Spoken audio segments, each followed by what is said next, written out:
recording, Jamie? Hello, everybody. Welcome to our meeting. I really appreciate having a fairly full slate of members tonight. And I thank you for coming. It's going to be a little long. We've gone through a few meetings where we didn't even have a meeting because we had no applications. So I guess the world decided we'll put them all on this meeting. There's like 7 applications tonight. So I appreciate your patience. We'll get through it. We're going to start with approval of minutes. I'm going to share my screen. When you see your name with, does everybody see these minutes? I can't Yes. see everybody, Yep. so. Yep. If there's an X near your name, you can say yes to approve the minutes. This is April 15th. We haven't been able to do minutes. Motion to approve the minutes from April 15th. Second. We have a motion to approve the minutes from April 15th. Jamie, can you do the roll, please? You're muted, Jamie. All right, motion was by Jay, second was Jessica. Andy, Yes. Dan, Yes. Greg, Abstain.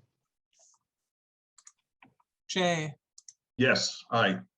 Jessica. Aye. Joe was not at the meeting. John is not here. Harry Aye. and Scott.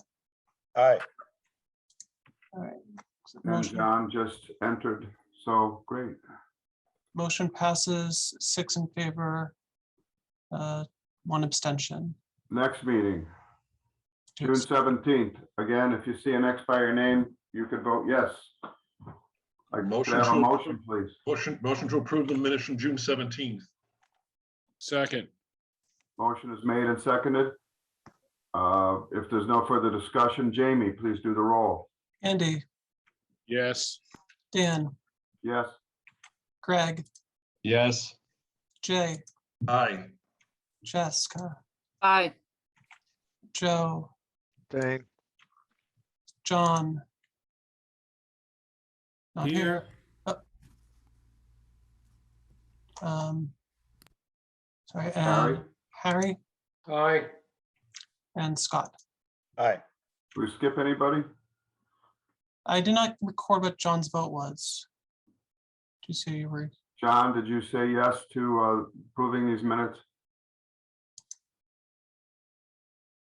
John Brunner.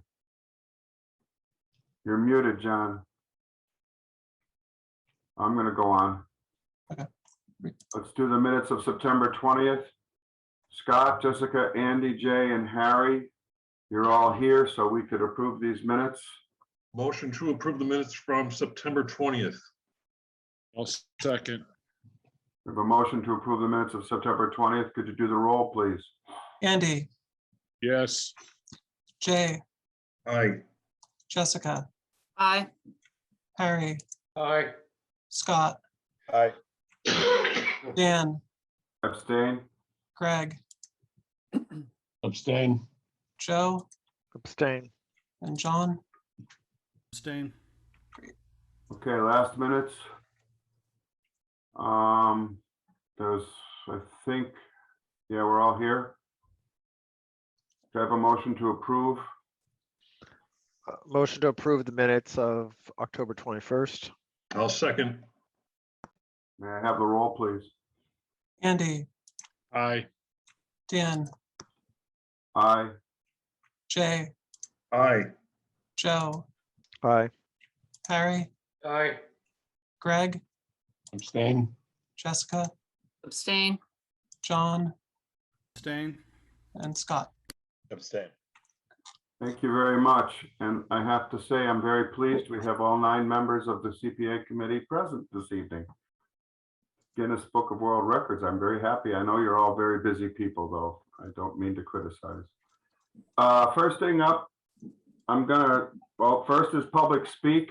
I will allow any member of the public or any member of any committee to speak on an item in the agenda, but if there's someone here who wants to speak is not speaking to an item on our agenda, and we do have a long list, please raise your hand using the raise your hand under reactions.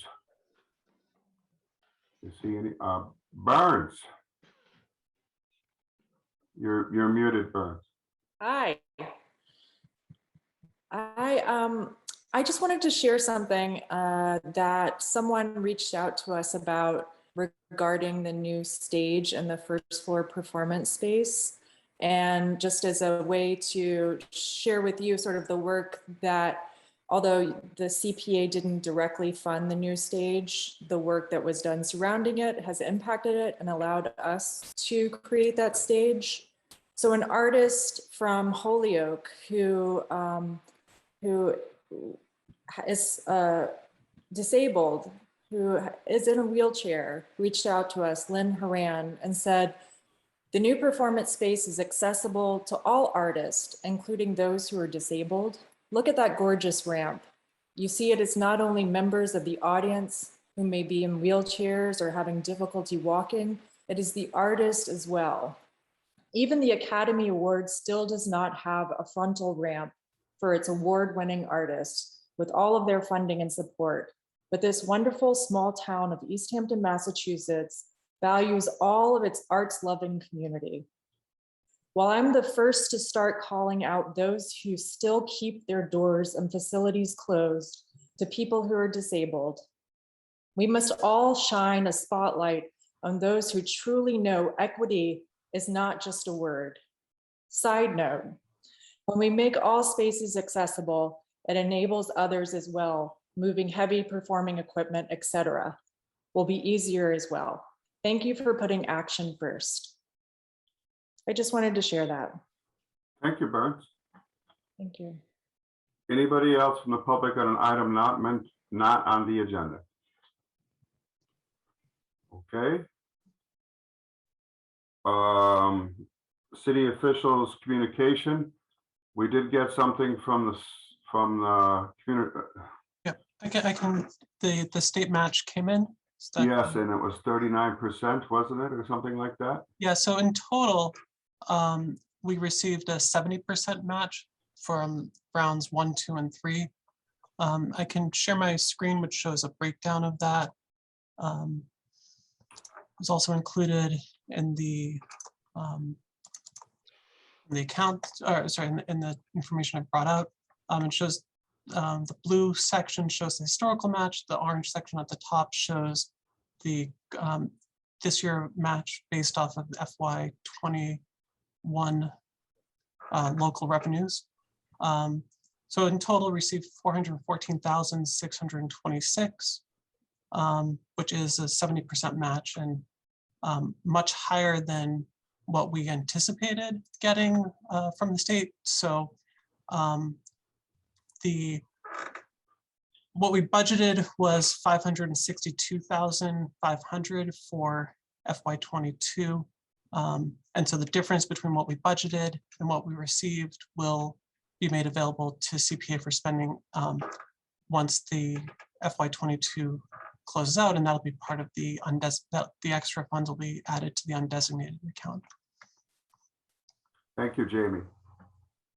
That is incredibly good news. A 70% match hasn't happened since Mayor Mike was the mayor.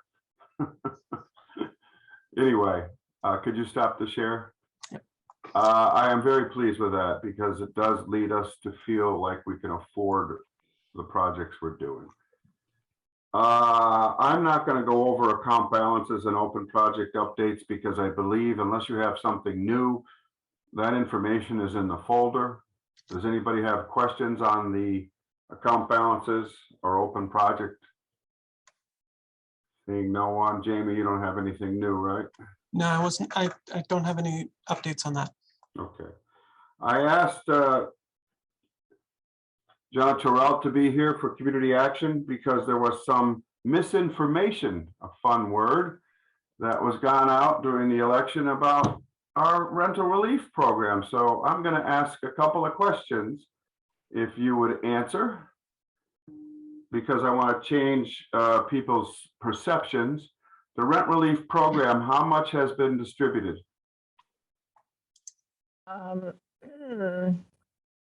$125,813.70. Somebody said we only distributed $6,000.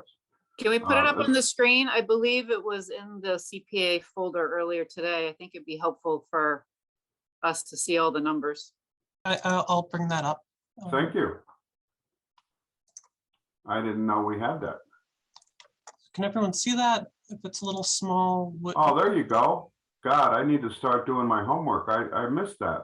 It only arrived today, Dan. You didn't miss anything. Don't worry. Okay. It thanks wasn't for- there, thanks- it wasn't thanks for there last covering my night, back, and then it was Jess. there today. Thanks for covering my back. So we had 79 individuals and 45 households, 125,000, 110 remaining to be sent. When is this program over? April 30th, 2022. So do we have the option, I guess Jamie, you could, to extend it if we so choose? So my understanding is that the April 30th was where Community Action expended to have spent out all of the administrative funds. So if we wanted to extend it past that point in time, we'd have to appropriate additional administrative funds. The expectation is also that all the grant funding would be dispersed by that point in time as well. And I see that we've only spent $33,000 in administration funds, which is tied to the amount you actually hand out. Someone said we gave them 60,000 and they didn't even give that much out. Just want you to know why I asked you to come and do this. I want people to know that this program has worked and is working. So we might visit it whether we want to extend it, because I don't know how many applications are in the pipeline. Are there any? Well, that was one thing I did want to talk about. So, so we've helped 45 households. That was as of September 30th. And then since then, there were 3 additional households approved. I think we have 1 more pending, but it's definitely slowed down. And so we have been thinking about doing some additional marketing. I may, recommend we wait until after the holidays. January and February tend to be busier months anyway for folks because they, tend to spend at the holidays and then need some help catching up afterwards. And so we might want to do some more marketing in January to make sure that people still know that the program is available, because we So have I'm plenty gonna of ask money you- left. I love this. This is fantastic. Thanks for sending this. These are the questions I was going to ask. I'm going to ask you to come back at the March meeting. Sure. So we can find out where you're at and we can decide, do we want to extend it? If we can extend it, we may not want to. And the only reason to do so is we have money left in the kitty for you to use. Okay, well, thank you very much. Does anybody have questions on this from the committee? I can't use your hands up thing because I can't see everybody. Nobody has questions? Okay, thank you, John. I appreciate it. And thank CAPV for all you do. Happy to do it. Thank you. Good night.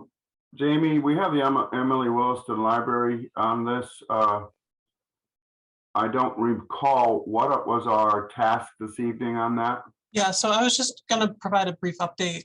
I met with them. I went to one of the library board of director meetings earlier in the month. Board of directors voted to move forward with the historic preservation restriction. They now need to bring that to the board of governors or something, the next level of their board. Pending that they're okay with that, the Emily Williston Library and the planning department are going to bring an application to CPA for funding the legal side, about $10,000 to start that process. Okay, that's fantastic. I know, John, I'm sure you're very happy to hear that. We're going to move on and getting that done. As I recall, most of us were in favor of that expense to get the legal done because we love that building and we want to protect it. Okay, thank you for that. Let's get into our applications. John Mason, you're up first. I'm going to share the screen. I hope I find the right one. This was minutes. That's Old Town Hall, skate park, park and rec. Let's talk about this one first, John. Tell us what, just give us an idea, and for the committee's sake, unless we have an issue with it, I think we can vote on these small amounts this evening, unless people have a desire to hold off on it. So, Mr. Mason. Thanks, Dan. So the first one is the historical designation, contracting out with PVPC and Shannon Walsh, who has quite an extensive experience with preparing forms and documents regarding historical designations. So we are seeking $5,730 towards that. And she would prepare all the forms and work associated with that, and submit statements for a determination for eligibility, with the end game of getting those both the cemetery building, because they were in the Stonehouse bathroom at the same time. They were built by the Army Corps of Engineers, and getting these designated as historical can open up, as you know, we've tried several times through park grants and other sources to get funding to restore the stone building restrooms and get those back online. I think they're a important part of the park, and saving the historical value of them is important. The commission agrees, the Historical Society and the residents in that area are firm believers on bringing that back online to its original glory. And then, getting those as designated as historical would hopefully open up funding opportunities. The Mass Preservation Fund, is a state source that funds projects such as this. Okay. Everybody's had a chance to read this, so I'm going to stop my share. This isn't a large amount. I feel very happy that you're doing this, John, personally, because it'll help us get the grants. The CPA committee loves to use our money to leverage grants. So fantastic. Any questions from the committee? Okay, Joe, did you have something? Yeah, I just, John, I thought I remember something review when I was on the city council talking about this topic. Did you apply for funds before? You didn't get it, or has this been in front of city council before? So we applied for funds for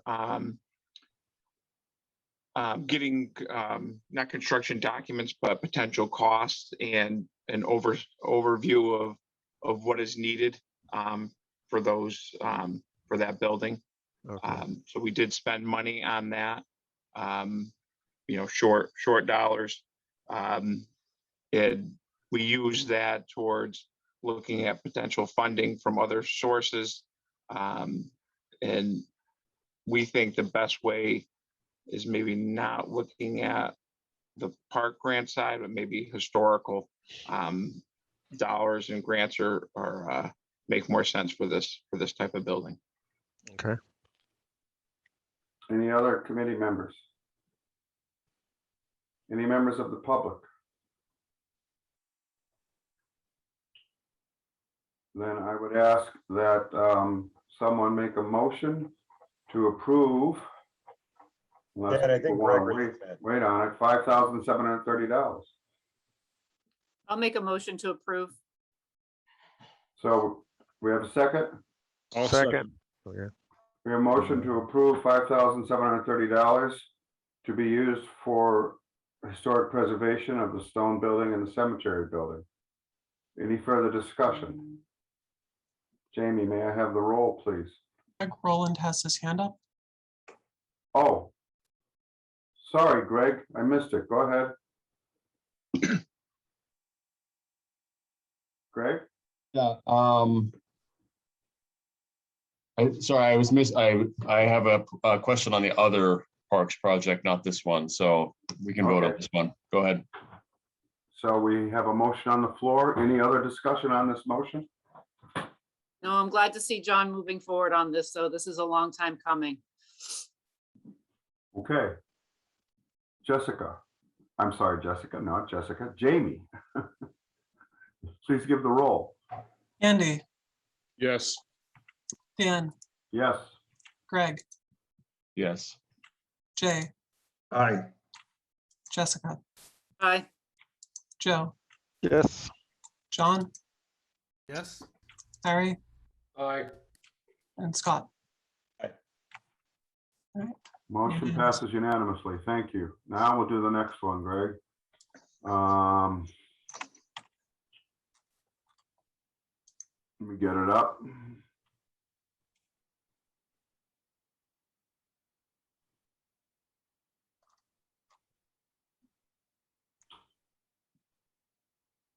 And this one is for $14,600. And I'd like you to explain it, John. Sure.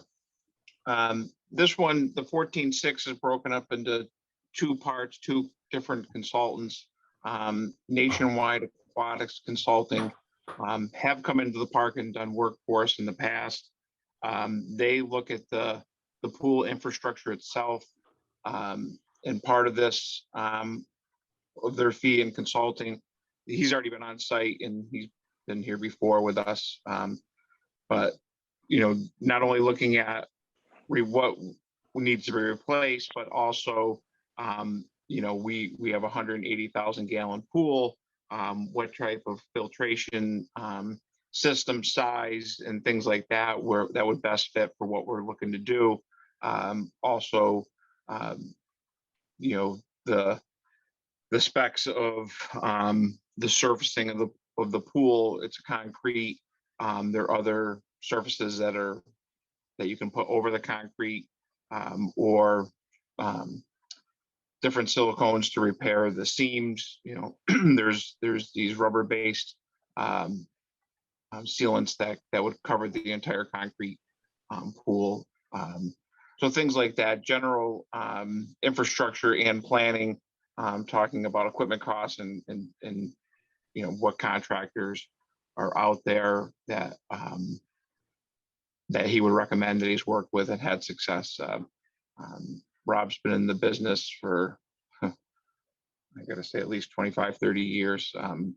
I know I've been here for 12 and he's been around, and he also certifies us as certified pool operators, which is a state requirement every 5 years. He also does that for us, and for many communities in all over New England and New York. So he's a well respected pool consultant, and we're confident in his abilities to help us out on that end. The second is Beta Group, Beta Designs, and that's more looking at outside of the infrastructure of the pool. That's looking at shade structures, possible solar options, design and access to the pool area, to the pool itself, connecting to the spray park, connecting to other facilities within the park. So that's more of the landscape design phase, which would help incorporate the area. So that's their end, and they're at 9,600, so it's 14.6 between the two design groups. Once again, the state over the last couple of years has put some focus back into helping communities redo pools, and they're funding these types of projects now, which is a really good sign. They were kind of put on the back burner. Everything was about new construction. But now they're looking at upgrades and covering those costs through grants. So we think this is a good time to get this moving forward. Looking at the last round of park grants, there were many communities in the state that received, $400,000 to $1 million for these types of projects. So working with both these groups, I think at the same time makes sense, so we can get a full grasp of the entire scope of what that area could look like and what it will be like moving forward. Stop the share. I have one question. I know there's others.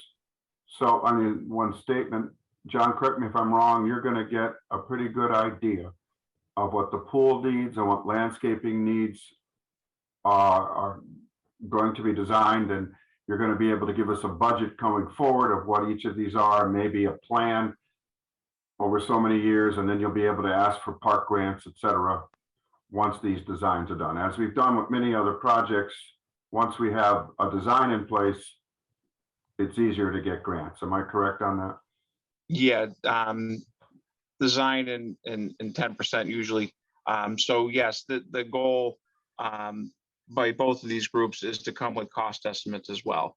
So not only design, so Beta would do a full design of what the area would look like or potentially could look like, but then include costs for shade structures and solar or other options that we're looking to do, pathways, things like that. And you'll be working with the planning department to get these park grants going once you get all this done? Yeah, so yeah, we've been talking quite a bit over the last 4 or 6 months here about getting our focus on this, and especially I don't want to speak for Jeff, but we definitely got to when we saw the list of park grants that were approved, it definitely got us enthused on this possible upgrades to the pool area.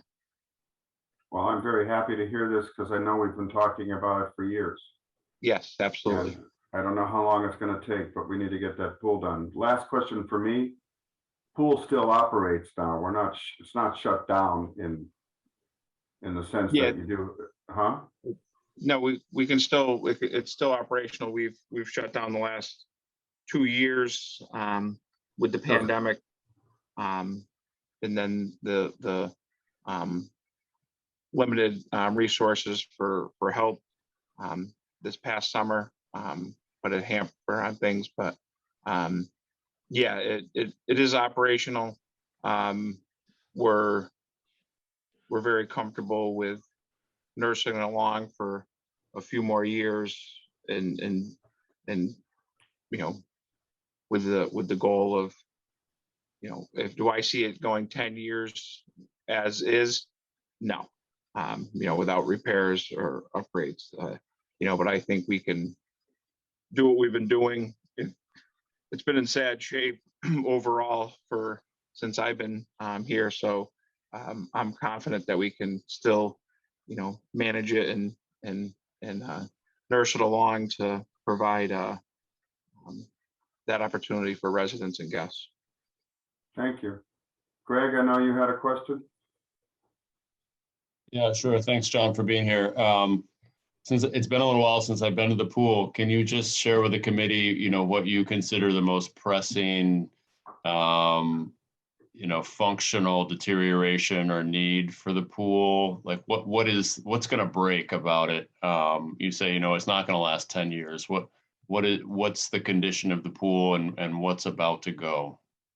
Sure, that's a good question. So one of the things Rob was impressed with is the amount of work we've done in-house that George was able to get done, because he was in here 10 years ago doing consultant work for us. And, he looked at our electrical panel, he looked at our filtration system, things like that. We've replaced the entire electrical panel over the last couple of years and brought everything up to code. Stainless steel in there. He was very impressed with that. We've actually taken out part of the deck. We've taken out 4 sections of the deck and replace the skimmers and lines. And we've done that type of work in-house. You know, it was a lot to do. But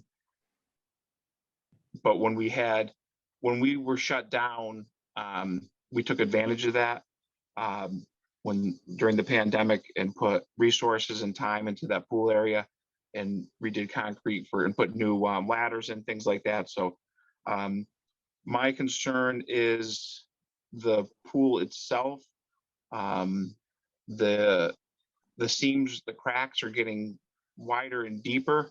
The pool is basically was poured into 3 sections, so it has seams that are in there, and as they get wider and deeper, you know, you're looking at losing water and chemicals, and it costs a lot more to keep pumping, you know, chemicals in the use of water to maintain the safe levels that you're required by the state.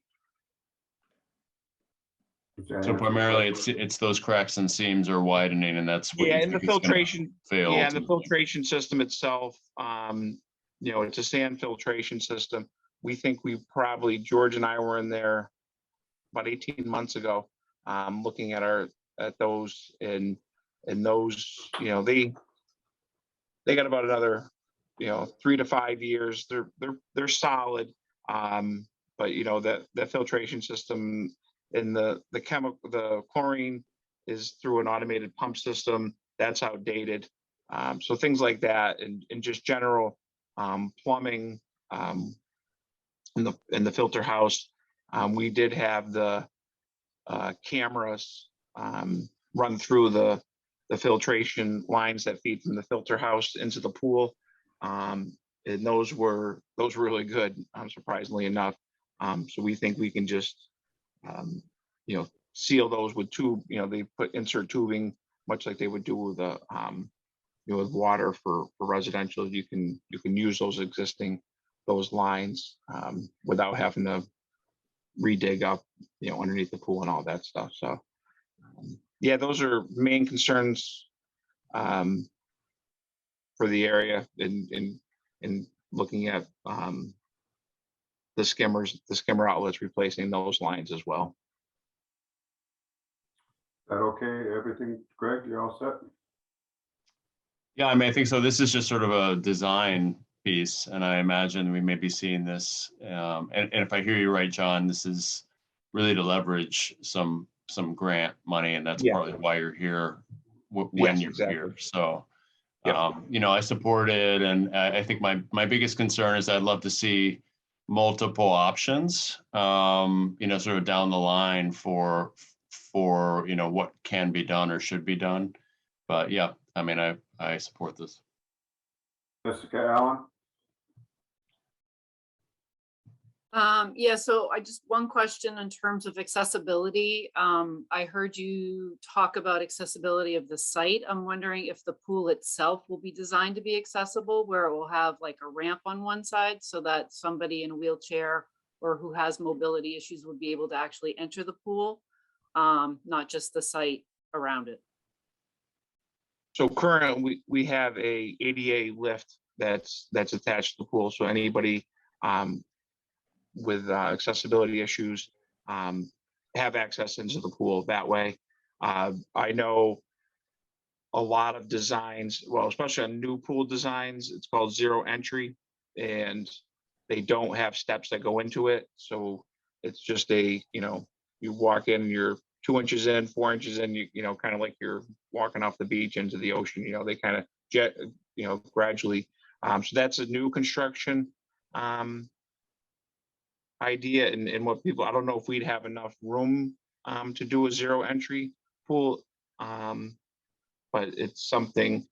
If we don't, we do have the accessibility chair that gets folks in and out with no problem. Anybody else on this one? Anybody from the public? All right, members, I have no problem approving this evening. It's not a large amount according to our rules, and this pool needs to work. Also, we're running into holidays, which creates timeline problems. John, I'm not sure when this will hit the city council if we approve it tonight. Jamie has a lot on her plate, and we have to look at what the priorities will be. We definitely feel, though, I feel like this can get done in January through the council. I hope that's sufficient for you. Yeah, that'd be great. Just right. we want to get green lighted for these folks and then try to make, you know, when the park grant, the next round of park grants come out, you know, we want to be ready to jump at those. So if there's no other discussion, I'd like to take a motion for $14,600 for pool design considerations. A motion for 14,600 for Nantucket pool upgrade consulting work. Second. We have a motion and a second. Do we have any further discussion? Hearing none. Jamie. You're muted, Jamie. Andy, Yes. Dan, Yes. Greg, Aye. Jay, Aye. Jessica, Aye. Joe, Aye. John, Aye. Harry, Aye. and Scott. Aye. Motion carries unanimously. John, stick around in case we have skate park questions, if you don't mind. That's on the agenda. I know it's not yours, but I had a question for you later. So if you'd stick around, is that okay? Yeah, I'll try to. We'll see what time we get through, but All right.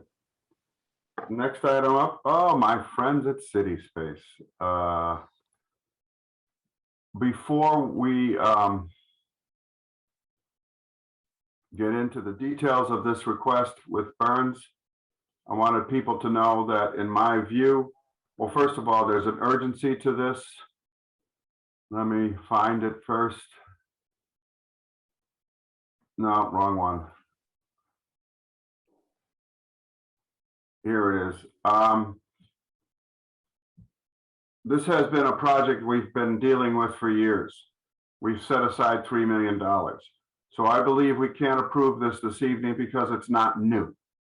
We have the designs, we have the information. What City Space is asking for is to use some of the money we have reserved for them. Remember, we put $250,000 each budget year. We have $1 million at the end of this budget year, correct, Jamie, in that fund. And we're going to transfer some of that money so they can actually begin some construction. And as Burns will tell you, this has some urgency because we're going to lose some grants that they've already received unless we start doing something. So Burns, take it away and let me know if you need me to scroll to anything. Sure. Thank you, Dan. You're correct. This is essentially part of the same project that we've been talking about. When we've been talking about the second floor of the old town halls for future performing arts and community space, it entails not just an elevator on the outside and the second floor, but the entirety of the systems of the building as a whole. So this is some of the preliminary work of doing work on the electrical systems, the HVAC, removing a boiler that were part of the original specs of the 2018 specs that Kuhn Riddle Architects put together. What happened was earlier this year, we applied for a grant that asked for the specification to phase it out. We've asked Kuhn Riddle if it's possible, and we haven't been able to find a way to do it, but we asked again and they said maybe this piece of it is possible if we can get to the $500,000 mark for funding this project. This would be feasible to do sort of the systems because everything else is so integrated as part of the second floor project with the external elevator and the systems on the second floor. It's hard to really take them apart. But for this part, we can do the preliminary work and then phase it out, which is exciting because the Massachusetts Cultural Council funded us $200,000 for this project, and we need to go into contract with Mass Development.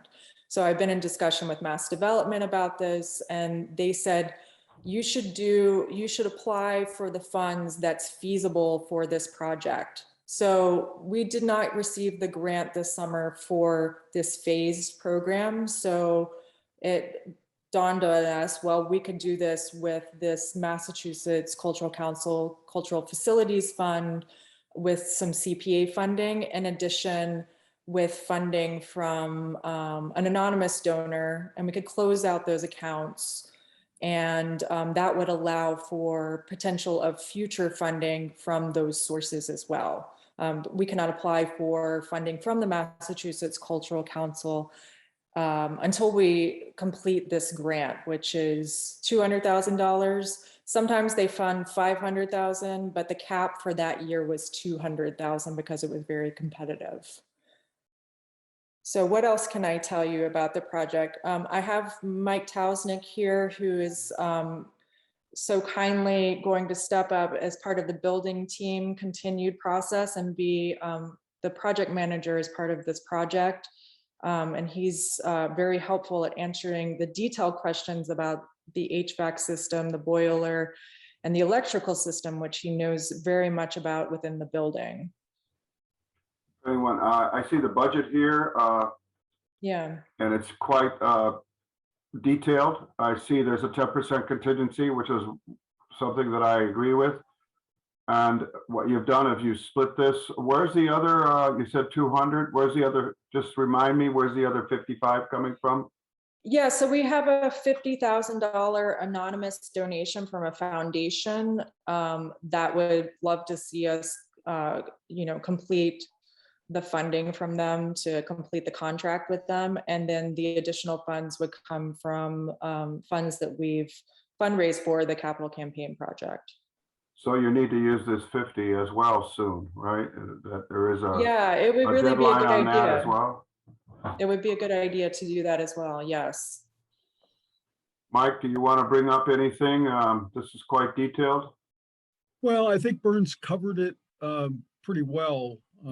But essentially, we're going to get rid of the steam heat, put in higher efficiency gas boiler, change the heating system on the first floor from steam to baseboard, essentially hydronic heat like you might have in any modern building, and bring up the chops on the electrical service into the building so that we've got enough power going into the building to finish the second floor project. So these are all pieces that would have been probably accomplished fairly early if the project was going out as a single bid.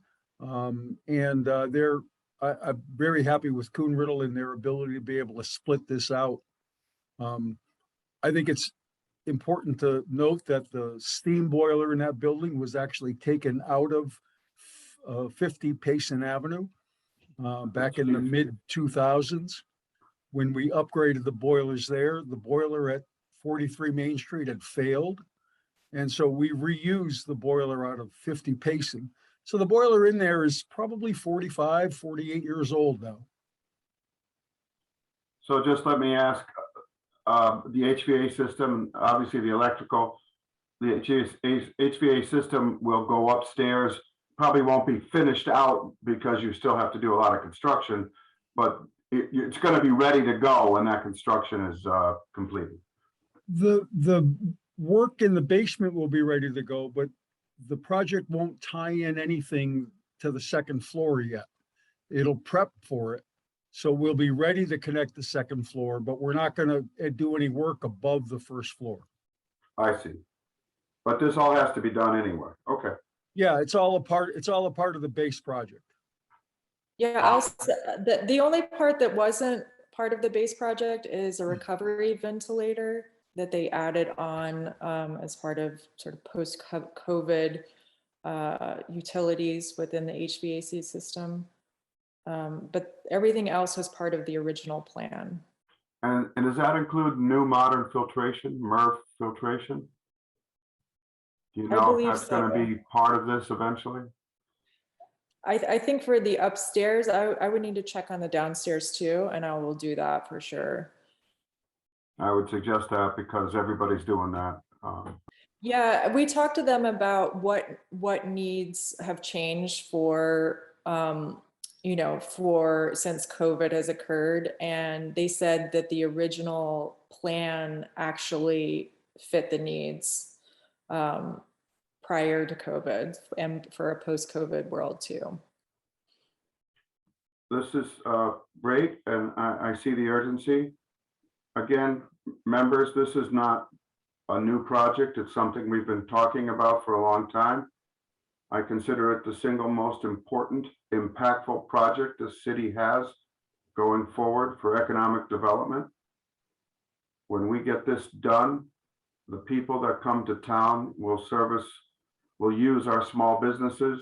Maybe some of those storefronts will open up with new businesses because we have walk-in people coming to it. And I'm excited that we're starting it. So again, this is funds we've set aside. It's not new funding. It doesn't reduce our accounting because those monies have already been put aside. Is that a correct statement, Jamie? I mean, I'm making sure that everybody understands this isn't new money. It's money that we've set aside for this project. Right, so this money will be taken out of the $1 million that have been retained in the account that retained for city match. It'll lower that balance by $255,000 and be moved to a new account for construction, pending city council and mayor approval. CPA first and then city council and mayor. Okay, so Greg.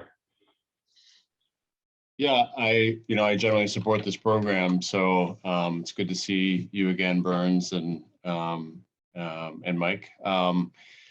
So I guess my question is, and you got to this a little bit. The was it 1 million that we set aside? I can't remember. How much of phase 2 has already been set aside approximately? I mean, I guess my question, just on behalf of the public and the taxpayers, is approving this phase 1, does it make any sense to do if we're not doing phase 2? I'm going to assume that we're doing phase 2, but I just want to be clear on that for the committee and for the public. We would approve phase 1. It produces a system that's not really connected and usable, is my understanding. And the real benefit is once we get to phase 2. Is that correct? Burns, you want to answer that? I believe that is true. Sure. There will be direct benefit to the building as a whole. The building is currently being used by occupants. So this will help the building to continue to its next phase. So it's definitely instrumental in sort of keeping the building serviced, but also preparing it for phase 2. We really had one phase until now. We were going to do the project as a whole. And I have to say, this isn't the sexy part of the project. This is really it's sort of the beginning prep for the second floor. So it's going to be really helpful for both the building now and the building later. And I just to speak to, if we're going to get to phase 2, we're going to get to phase 2. This will flow right into phase 2. We have a tremendous amount of donors that have come forward for this project. We just received a $50,000 donation from a local business the other day. People really want to support this project and they want to see it happen. And if it's on my watch, it's going to happen. We're going to make it happen. It's going to happen because of you, Burns, and all of and many other people, Dan, such as yourself. So to be clear, there will be like active, once the systems are in place for phase 1, the current residents will benefit from that system being activated. It's just the upstairs that won't be connected. Correct. That's correct. Okay, thank you. I think I saw Andy next. Yeah, just a quick question. Can you kind of update us, the committee, as to where you are in fundraising? what you've raised, how much you need to raise, that kind of stuff? Yeah, so it's a $6.9 million project. We're a 4.2 million there, including the CPA pledge. And we have outstanding grants right now. We're applying for additional funding. We have a bond in the State House on the governor's desk that's $750,000. We're working with our mayor for potential recovery funds, as well as we've received $500,000 in historic tax credits that we can't use towards the project now, but we can use after the project, which the building will need continuous love and support, including the exterior of the building. If you've seen that, we have netting on that, and that's another $1 million project that we're looking towards after the $6.9 million project. Just a second, Scott. I saw Jessica first. Yeah, so if you could just give me just a quick clarification. I saw in the budget, there was a design and engineering line item that was around 11,000. So I'm just curious on what additional design and engineering needs to happen above and beyond what you've already have from your 2018 plans, construction setup. Yeah, so some of the design and engineering for this, because it's phased out, we're bringing in the engineers to design that aspect of it. So it's because it is separating it out, we have to have a new design just for the HVAC system downstairs. I see, because it's being slightly reconfigured because of your phased approach, and so you need to have those plans updated in order to make that work with your mechanicals. Exactly. Okay. All right. Understood. Thank you. Thank you. Scott. Yeah, first of all, thank you, Burns and Mike, for all the work, and I'm really excited to see this project really begin. One question I wanted to ask, I appreciate the replacement of the existing boiler in that it would be more efficient. And from a climate perspective, I just wanted to ask if there was any consideration of like commercial electric hydronic boilers so that it would be fossil fuel free. Michael? Mike, you want to take that one? Not that I'm aware of. That was given to you by the architects, right? The original plan for the new boiler and everything, that's architects based decision? Yeah. So we had some early discussions about how we would heat it and the like. The electrical draw in the building is going to be pretty significant once we get the second floor up. And we did not have a discussion about doing anything further with electric heat. All right. I hope that answers your question, Scott. Yeah, I just, anytime we're spending taxpayer dollars on, something new, I'd love to reduce fossil fuel use as much as possible. So I don't know if at this point, where you're at in the project, if it's practical to just ask if there are alternatives. There might not be. I just love to, if we're replacing something new, my sense is in 25 years, there's not going to be gas boilers. Like, I think that's going to go away. So I don't know what's out there now.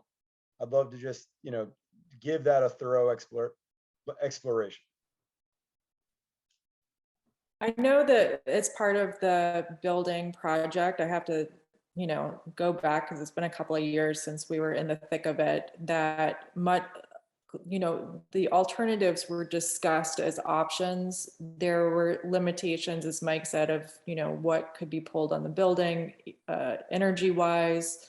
I do know that Kuhn Riddle is very mindful of climate, also sort of the historic side of the building and what's feasible within the building scope as well. Because it'd be great to put, solar on the building, but you can't do that on a historically preserved building. But, you know, so that's a really good question, and we'll keep asking those questions of our architects. Yeah. Thank you. Good point, Scott. Anybody else from the committee? So this is a transfer, and I'd like to get this done as early as possible so that the grants that Burns has mentioned are not in jeopardy in any way because of the timeline. And I'm happy we could pull this out. I know for a fact that trying to do more would be very difficult to pull out, say, just the elevator or something else, quite expensive. And we're not prepared to, also you'd have to stage the whole project and restage it. It becomes inefficient to do more. I'm very happy that there is something we can do that not only benefits this second floor, but also benefits the entire building. And as Bern said, we will get this done. However, if anybody asks, we're fixing the entire building's problems with especially heat and HVAC, not just the second floor, but that's the point of the project. So any other questions? Anybody from the public who's here from City Space or want to say anything to this project now? I see no hands. Nothing else from the committee? Now, if the committee doesn't object, I'd like to approve this evening again, because we've already talked about this project quite a bit. So we're approving $255,576 for phase one of to transfer money from our reserved account for this project. Can I have a motion to that effect? I'll make a motion that we release or transfer $255,576 for the Old Town Hall Phase 1 project. I need a second. Somebody want a second? I seconded. Okay, This is Joe. thank you. We have a motion on the floor for $255,561. Can do we have any other discussion? Hearing none. Jamie? Andy, Yes. Dan, Yes. Greg, Yes. Jay, Aye. Jessica, Aye. Joe, Aye. John, Harry, Aye. Scott, Aye. unanimous. Thank you very much. And I want to thank you especially, Mike Kosnick, because you've always impressed me with your knowledge of all things technical. And I think City Space is lucky to have you involved. And Burns, of course, your work and the work of all of City Space. Thank you, Dan. We're going to look forward to, I have an idea in mind to help with CPA helping donations, some kind of a match, but I'm working with Burns on that. This is my own little project. I just want to, it may come to us in December if I can get my, Burns and I can get together on it. I just want to let you know that I am looking at that. So thank you, Burns, and we will need you. Jamie is hoping to get this to the council for the next meeting. And that's hard work for Jamie because we have holidays going on. And the next meeting is December. Now, I don't need you at that meeting. That'll be sent to finance. That's when we'll need you.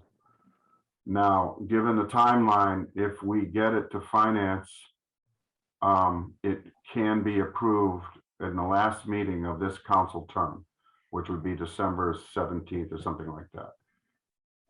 So I'll need you at finance and I'll need you both at the council meeting. Hopefully we can get that timeline worked out.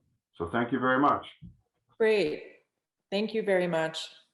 Okay, moving on. Valley CDC Housing Financial Literacy Program. I'm going to see if I have that up.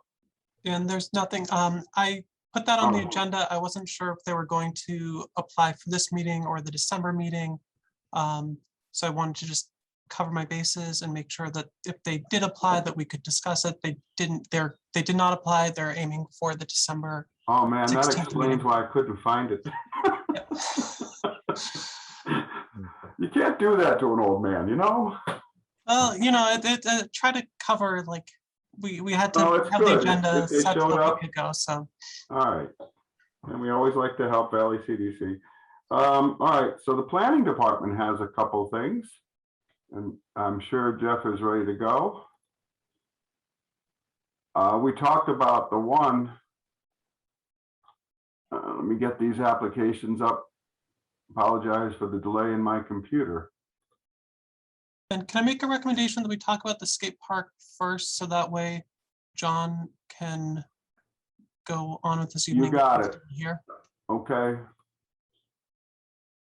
I'm sorry, I'm not sure where I am here, Park. Did John already leave though? Yeah, I don't see him. It's all right. Okay. We can talk about the skate park. I gotta find it. No, that's the council rules. I know I had it up here. Oh, that's the real tale. Here we are, 35,000. Now, I need some advice. I'm sorry, I shouldn't have taken that down. From the committee. This is a major project. Don't do this. I'm sorry, I keep doing that. It's $35,000. It is something that personally I would like to have introduced this evening. It is major in where it's located and what it will do. I am certainly in favor of it. But normally we get introduced to a project like this and then the next meeting we approve it.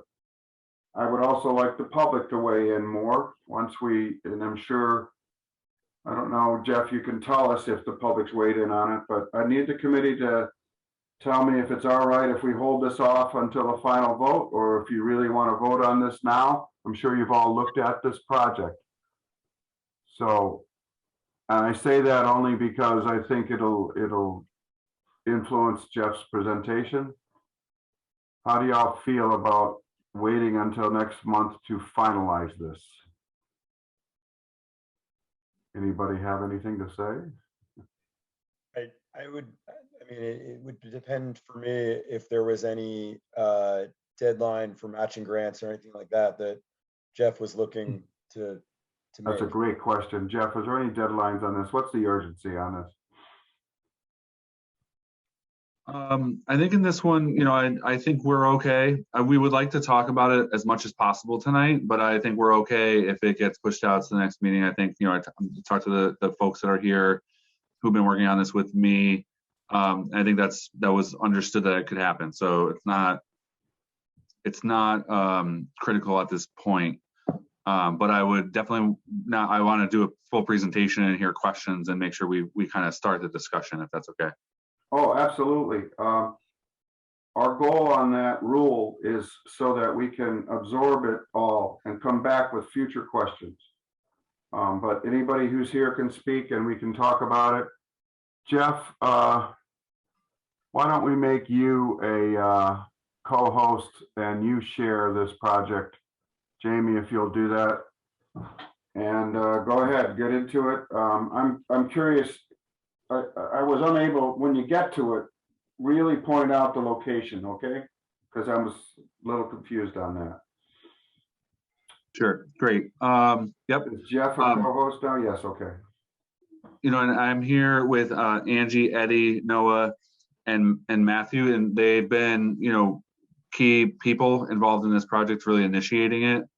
They're sort of they're not officially a committee, but they're the group, you know, working on this, you know, really diligently. I would love for them to be able to say a couple words along the way here, but I'll kick it off. So the request is $35,000 for basically for the city to be able to seek a consultant to do a you know, a concept design and then it would be through a public process. It would refine it to a preferred design plan. And then just similar to, you know, the way we've approached a lot of these grants is we would also get, once there's a preferred plan, we would get a construction cost estimate. And that's like that's the baseline standard these days to be set up for grant funding in the future. Similar to what John had talked about when he was here, the last round of park grants funded several skate parks. I think there was 3. Whether or not a $400,000 park grant would cover the whole cost, you know, that's probably not the case. So in some cases, we need to find other funding sources. But there are communities all around us that are doing this. West Springfield just upgraded an existing facility. Greenfield is building a new facility. And there's a couple others. And then if you go east, there's just a real strong proliferation of skate parks. I think the movement is acknowledging that it's a sport, and it's a sport that we want to embrace. In Easthampton, it was identified pretty clearly in the open space and recreation plan update that we did last year. So the cover letter kind of goes over the fact that we did explore some other sites,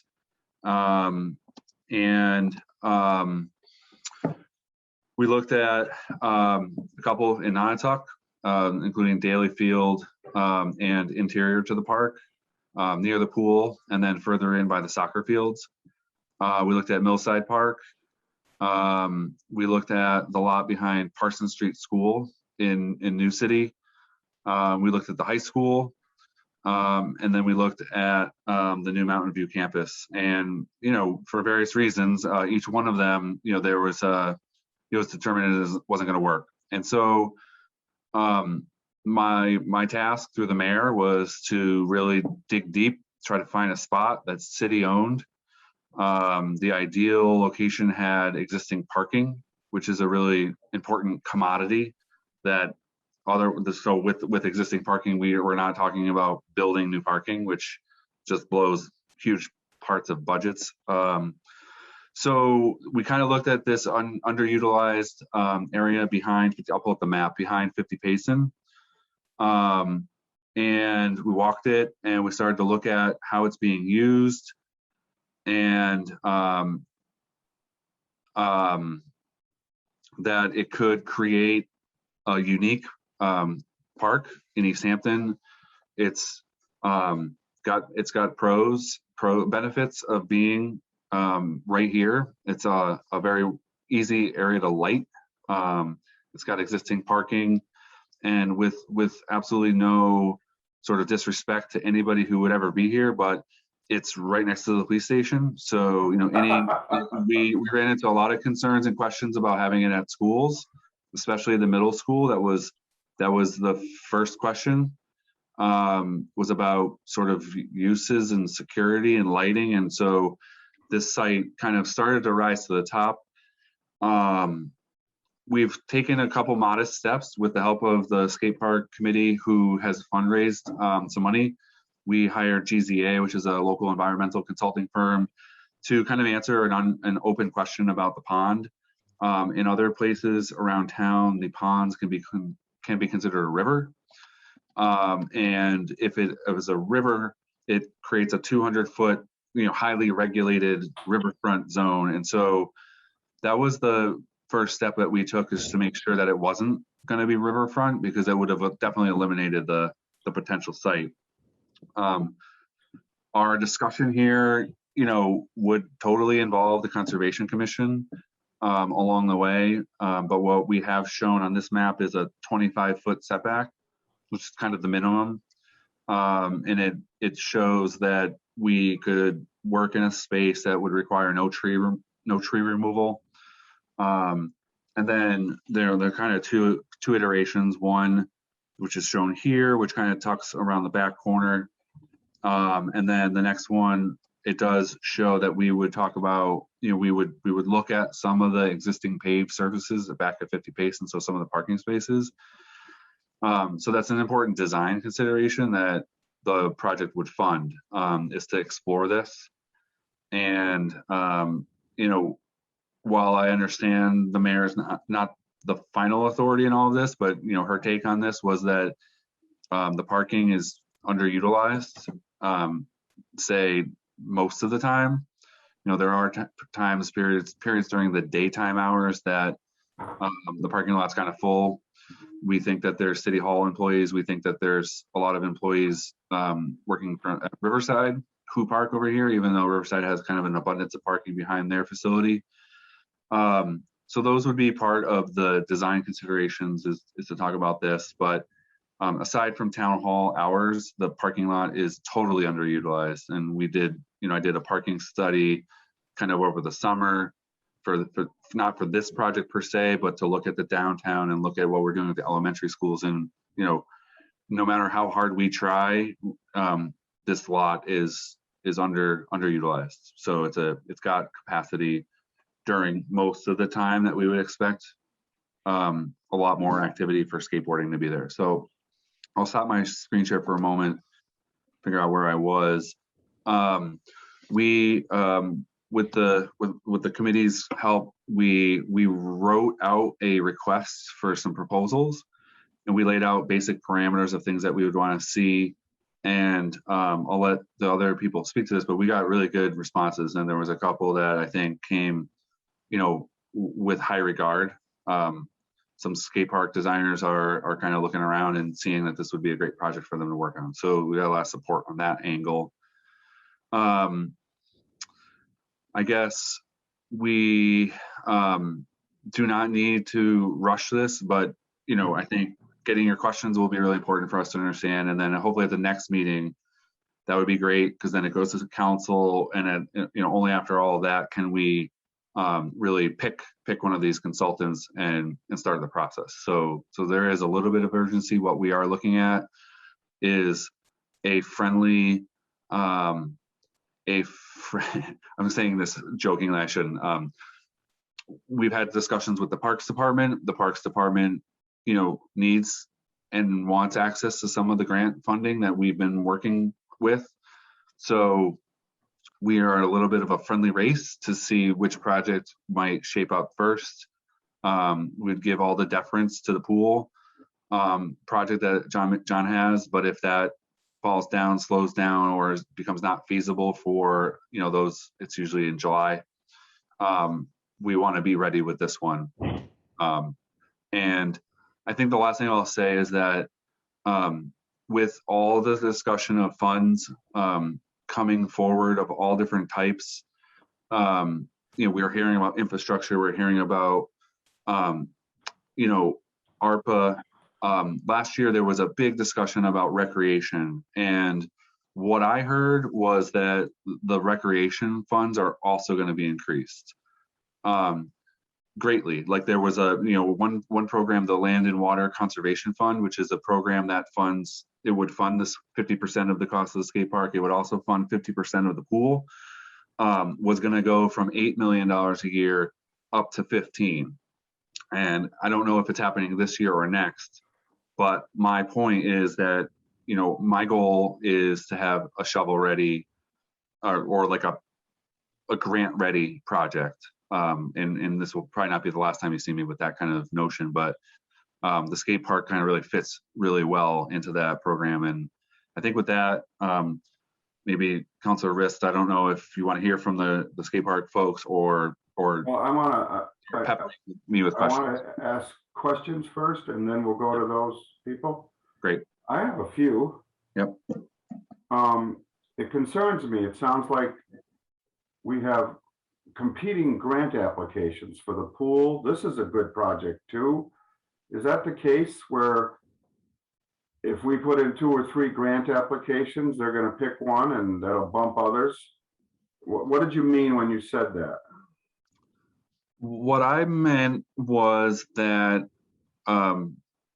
in internal discussions, you know, in the planning department, the mayor's office, and DPW, and with the Parks Department, is that we want the Parks Department to get the next opportunity for at least the park grant. And so, you know, in my discussions with John, like that's why he was here with you. That's why I think it's important to push that one along. We just need to find out what's going to happen with that design and how long it's going to take. That would get queued up for the next park grant. It's just an Okay. acknowledgement that we would not, I don't think at this point, we would submit the skate park and the pool together because we don't want to go into the competition mode. And just for the skate park people who are here, so like just to run out a calendar, the park grant opens up historically, it's been in July. And then we are just looking at a grant round for the Land and Water Conservation Fund, which is in February. I think just because of the way things shook out, is no one's going to apply this February. No one's going to be ready, neither this project or John's.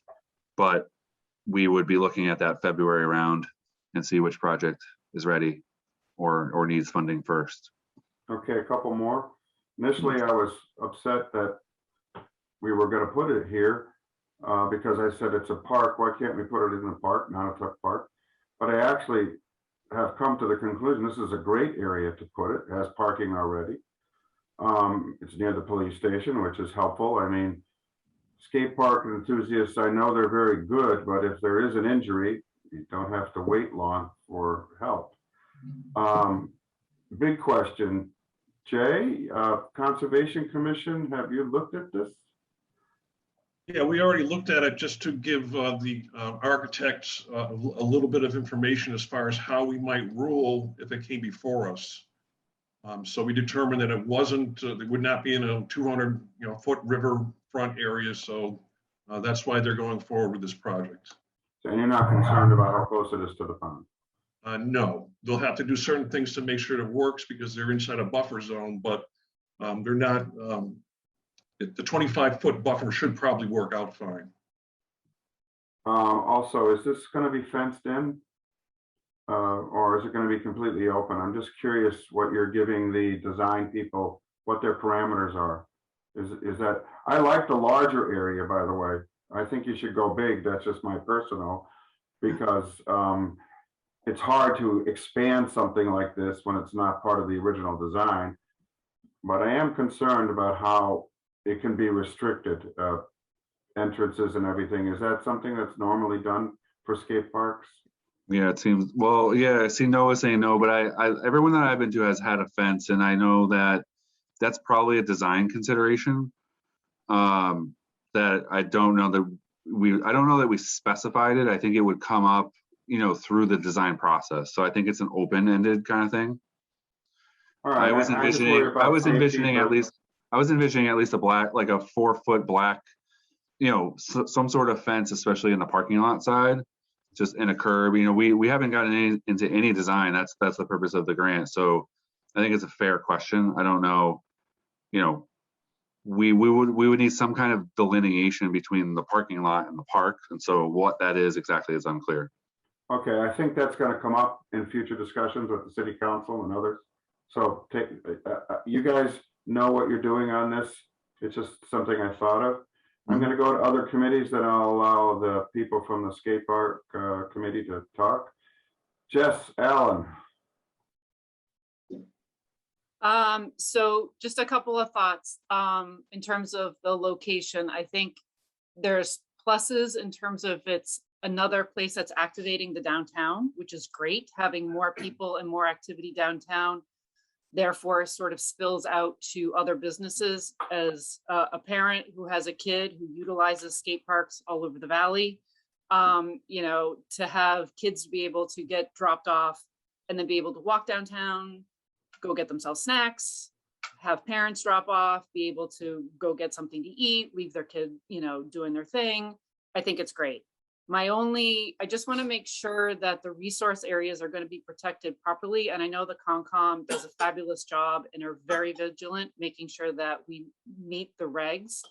The one thing that I do sort of have concerns about is just trash and the trash coming from the site because it's so close to the pond and how that might end up in the pond, be next to the pond. So, if we're talking about fencing, and fencing within a resource area may be tricky in terms of how it's installed and stuff, but that may be one way to contain trash from getting into the resource areas. And I know that's something that the Concom will be discussing and thinking about, but in terms of the design process, that's the one thing that in my head just flags, like, we need to make sure this is darn close. You're meeting the regs, but you're darn close to a resource area. And I just want to make sure that that resource area stays protected. So sure Jay's committee is on top of it. I forgot to ask this, Jeff, is Park and Rec going to have anything to do with keeping this maintained, or is this another one where the committee, the skate park committee is going to deal with it? Where'd you go? Oh. I think where we're at right now is part of the reason why the committee is going to form the 501c3 is to establish the organization that would be one of their primary tasks, is the maintenance. I think we're seeing some good discussions and shifts about maintenance. I think we have some other items to tackle along the way that I think would happen it would happen in progression by the time, I don't want to say it's like really far out, but like the time this is built, I think, the discussion of having a more devoted entity, whether it's parks or DPW, a person or a sub department to take on maintenance of the things that we are doing collectively. I think that's come up in discussion. So I think that there's the early stages of a plan in place to maintain the rail trail, maintain the boardwalk, pick up the trash downtown. We're not really like urban, no one would call us urban, but like an urban park, person or people. We're definitely heading in that direction. And I think, I appreciate that question, Councilor Risk, because I think, along the way, we're always going to get that question. I think that's fair. And so the more we can brush up on that, the better. But I think my take on it is that we don't want to say no to stuff because of that, because I think we will fade away and we won't be as vibrant of a community if we're stuck saying no to new things because we can't figure out maintenance. So I think it's a maintenance item, but I don't think it's terribly difficult to overcome. I think we're generally talking about cement. So like the duration of that is a long-term, there will be maintenance of the cement along the way. So then it becomes a little bit easier to maintain in terms of trash and things like that. The more easier but repetitive kind of things we would be dealing with. So. Well, I brought it up because of Jess Allen's great question. Harry, I see your hand. Yeah, is this a 12-month out of the year thing, or just a summer thing, or what's happening? Yeah, I would say, let's say 10 months. I think like there will be, I would say that people would still be out there right now. Obviously today was beautiful. So, there's a foot of snow. No, but the window of time that it's snow covered is kind of small in the grand scheme of things. So I would say like maybe 9 or 10 months it would be in totally active use. Oh, I see 3 snow shovelers right here on the screen. I'll even note that the Northampton one, even when it's technically closed, there's a gap in the fence that people get in there anyway. So even if it's a nice day, even if it's technically closed, people find a way to get in there. Well, that'll go to liability. Yeah, I was gonna say, it sounds like a liability. I know, but I'm just saying that, if people want to utilize a space, they will find a way to utilize it. So I see no reason to have it be a seasonal thing. Just my. Well, and I don't want to put barbed wire around it, so no. You're right. That's kind of the issue with putting up a fence, is you kind of restrict the use to only certain times, where if it's nice out in the winter, people are going to go. They're going to use it. Eddie, can you just tell us who you are, where you're from? So Dan, are we going back to letting committee members talk first? Oh, I'm sorry. Yeah, definitely. Is this you, Joe? Yep. You want to say something? Yeah, Jeff, I just a little confused by the drawings. Was that green line leaving City Hall just one line of parking spaces? Could you show me where the parking is being taken from? Is that all going? All the dotted into the dotted? No, the dotted is 100 feet from the wetlands. The dashed green is just a 100-foot okay. Setback. the light green says project area.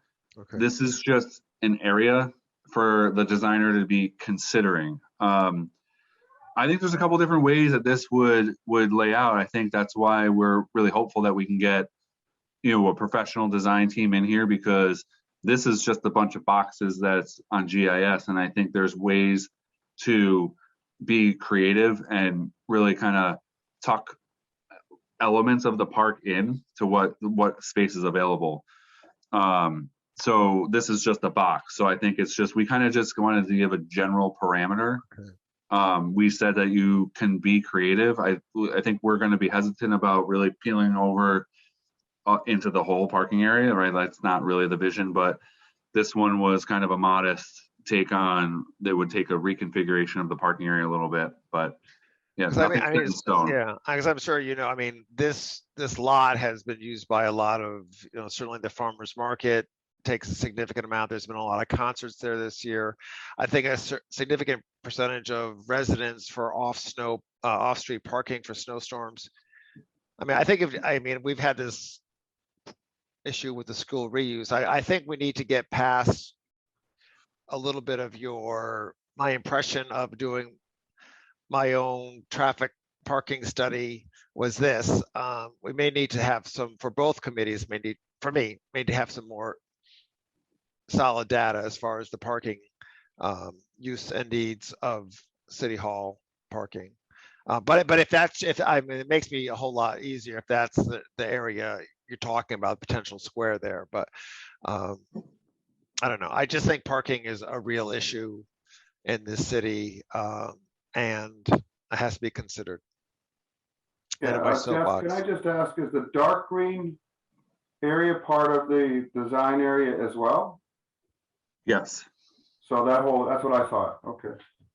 And I just wanted to show this other screen. So this one, the dark green tucks in. It may beg for a retaining wall, but because there's a slope there, but actually, in very general discussions with people, like the slope could actually work in the benefit of the park. You could go into that and you could build concrete and you could create a feature there. So this one consumes a lot less parking. I would argue that this one especially is undesirable parking, that very few members of the public go to this corner to park. It's just not, this entire space is underutilized, rather shoddy, and is in need of improvement anyway. So I think that's kind of one of the reasons why we're kind of pulled it over into this corner. So that, I think just at some of this, I think the public design meetings will be really informative and an important part of understanding what is what. And I think there's still a stage of needing to tweak it once it's been sort of looked at more carefully. I do agree with Joe that he brings up a great point about the parking and that second map. That actually is more, I like it because of that. So keep that in consideration. Is the police Greg department, has his hand I'm up. sorry. Greg has his hand up, and then I'll get to you, Jess.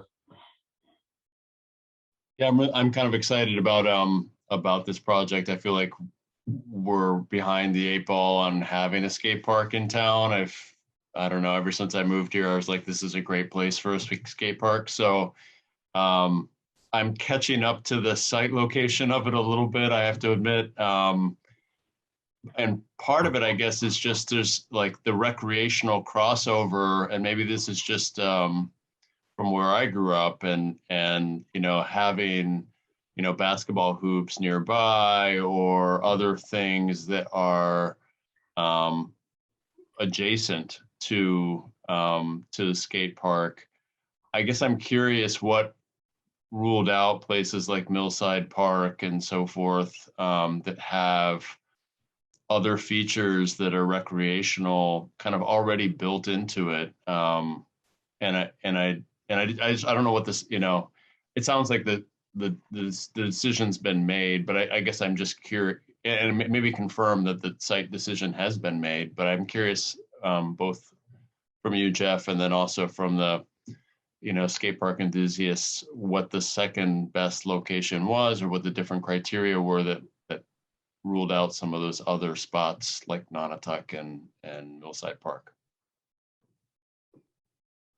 Yeah, okay, so I think the Nonotuck options interior to the park, the argument made was that the park's closed as of November.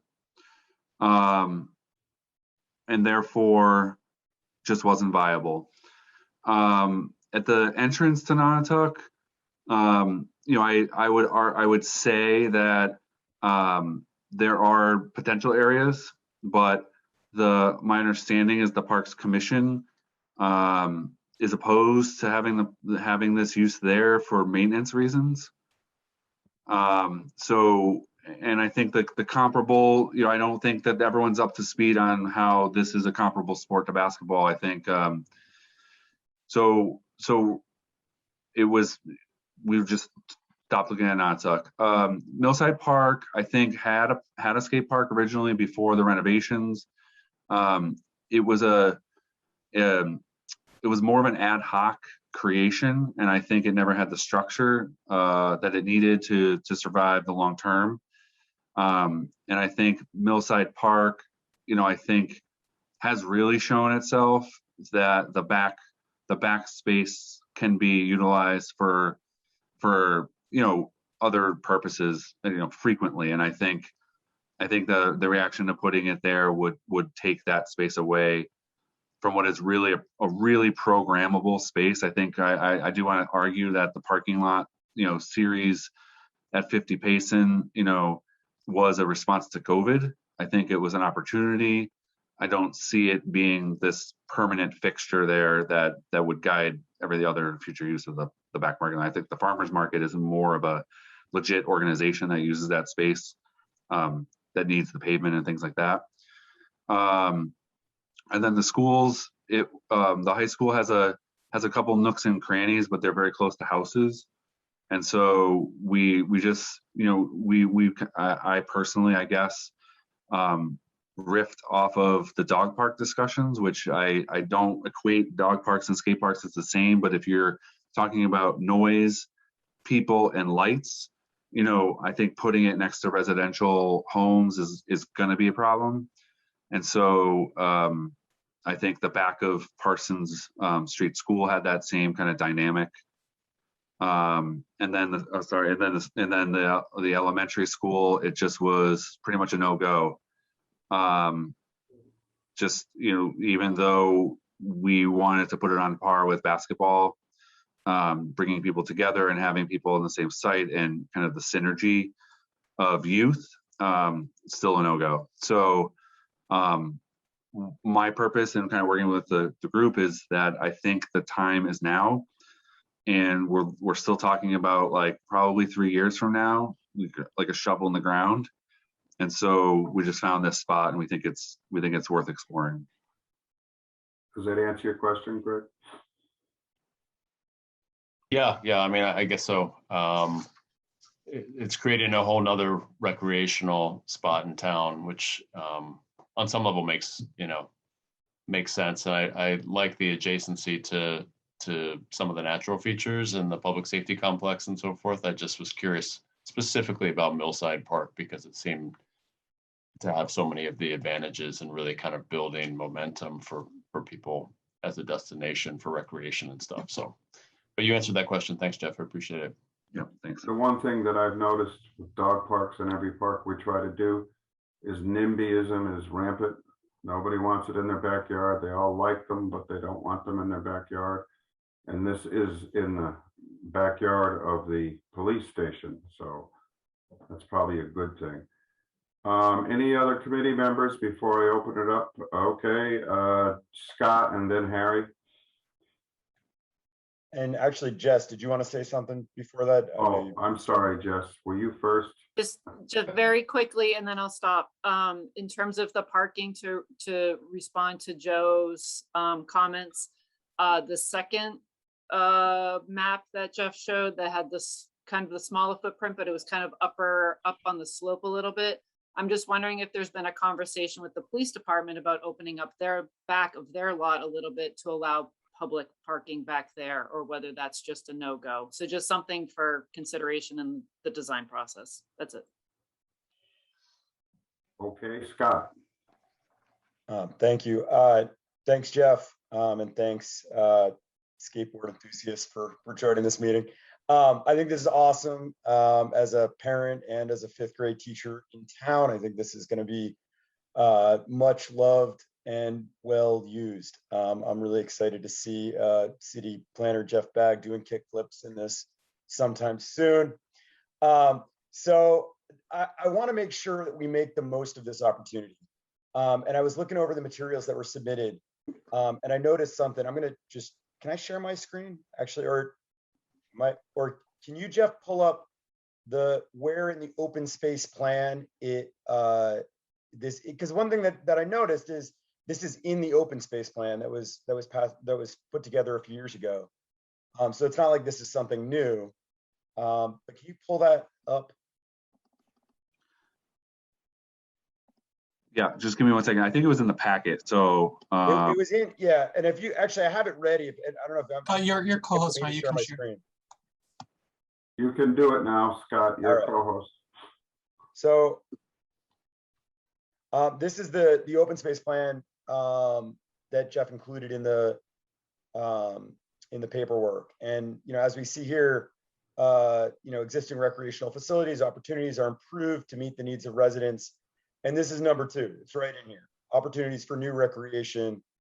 Skate park is right here. And I thought what I really appreciated this this isn't a new opportunity, coming out of the blue. It's in the plan.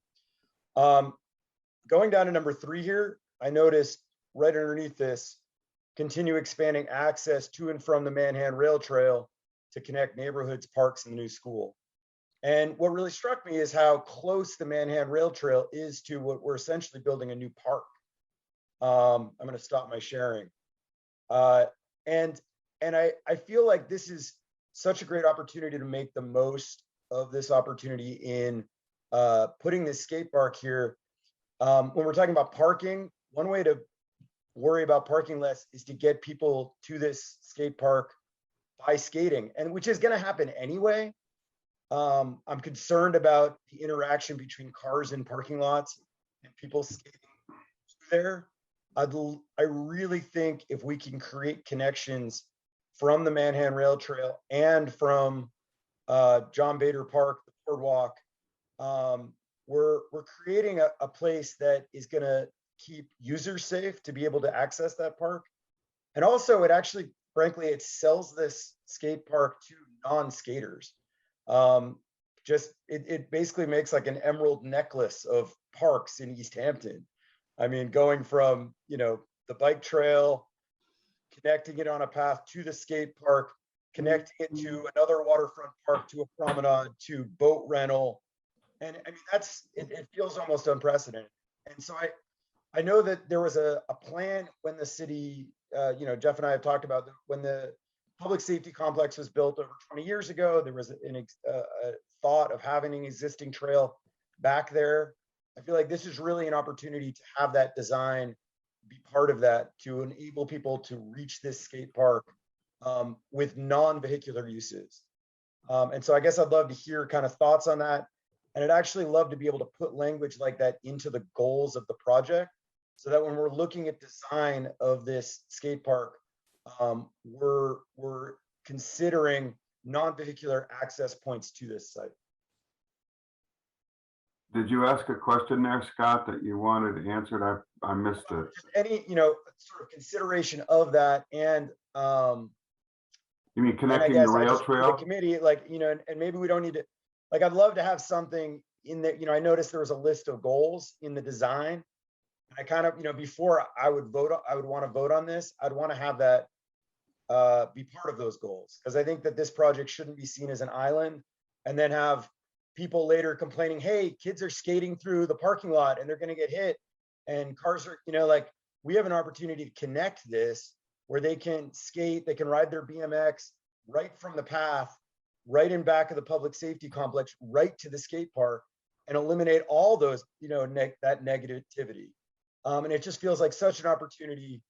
And I'd hate to miss that in this design. So I guess I'm asking Jeff to make sure that's okay, if we can put that in that, you know, in the project goals for that design. And I guess also if that would impact the, you know, the amount of money that would be required, if that would, I don't know if that, you know, that would be a bigger ask. But I just feel like that this just feels like it would be such, you know, wasted opportunity if we don't connect all these parks, especially when that's considering that's part of the open space. So the question I think Scott's asking you, Jeff, is can we consider connecting this to the rail trail behind the police station, and whether you've had those discussions, and will it cost more? I mean, do we need to give you more money to, if we were to consider that? Because I think that's an incredibly good idea. It's all city property that connects those two areas also. Yeah. There you go.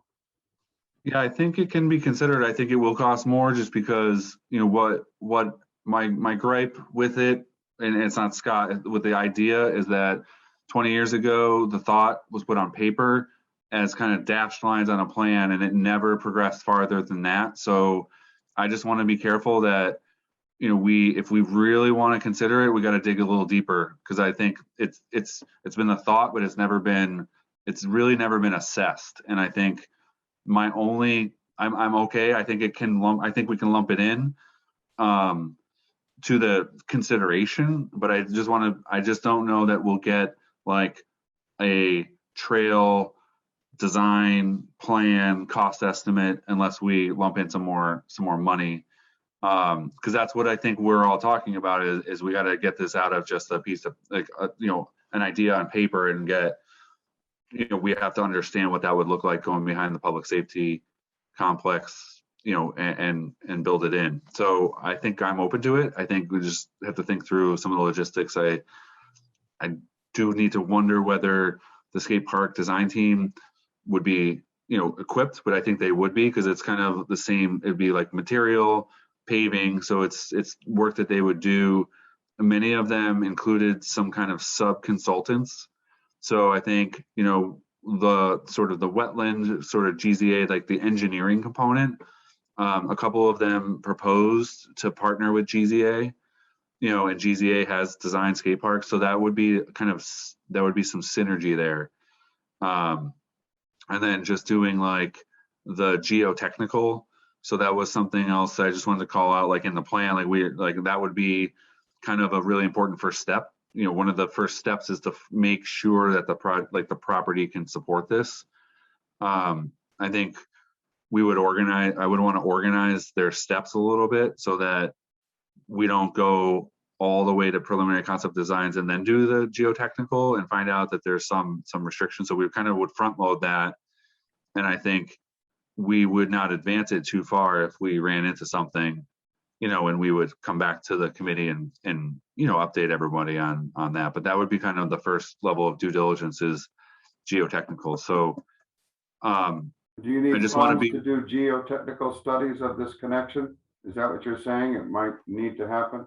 I would assume if we want to have, like what Scott's saying is, if we want to have a real evaluation of this and make it like, we got to try to advance it farther than it's been before, which is, you know, like even in the complete streets plan, like it's identified, but that's it. Like it was never assessed. So, well, I have to say that Scott's plan is fantastic, and I'm wondering, can you come up with something for the next meeting? We were discussing, and that's why we have these meetings. We got great minds on this committee, and we come up with these ideas, and this is an incredibly good idea, because it keeps skateboarders from going on the rail trail, skating down Payson Avenue and then coming in on the parking lot, and maybe coming down Williston and going in. When they have an access, if they had a different access, it would certainly reduce risk. And I am so happy you brought this up, Scott. So Jeff, can you get us some idea? And if you need to raise the figure, I don't think that's a problem, because it's such an improvement. And I see all the heads shaking on the skateboard people. This would be a great access to the park. I don't think Chief Alberti would have a problem with it, especially if it's on land that's behind his station. It's not influencing his parking. I don't know the geometry of it all, or the geography of it all. What do you think? Can you come back to us with something like that? Yep, that's fine. Thank you, Jeff. And I just want to echo Dan. I mean, as a committee member, I'd feel even better voting to spend more money on something that I think is going to have an even bigger, going to produce a better design for the skaters, but also have an impact that we can sell even beyond the skating community and say, look, now we have a project for all of Easthampton that connect the trail to this new skate park all the way down, to the, John Bader Park, the boardwalk. It really makes it, I think it makes it an easier sell to the general public too. And so I'd feel really good about that. Thank you for your open-mindedness with that. And Jeff, along those lines, think out of the box. If you want to go beyond the skate park, connecting to Williston or any other way with this, I don't know if there's room for it or anything, but anyway, Harry, you had your hand up. I want to get back to you. Okay, forget it. Never mind. Okay. Yeah. Anybody on the committee? Because I want to give the skate park people time to speak. Okay, who wants to be first and tell us who you are and where you're from for Jamie's sake? Angie, you want to go first? I was gonna go first. Okay.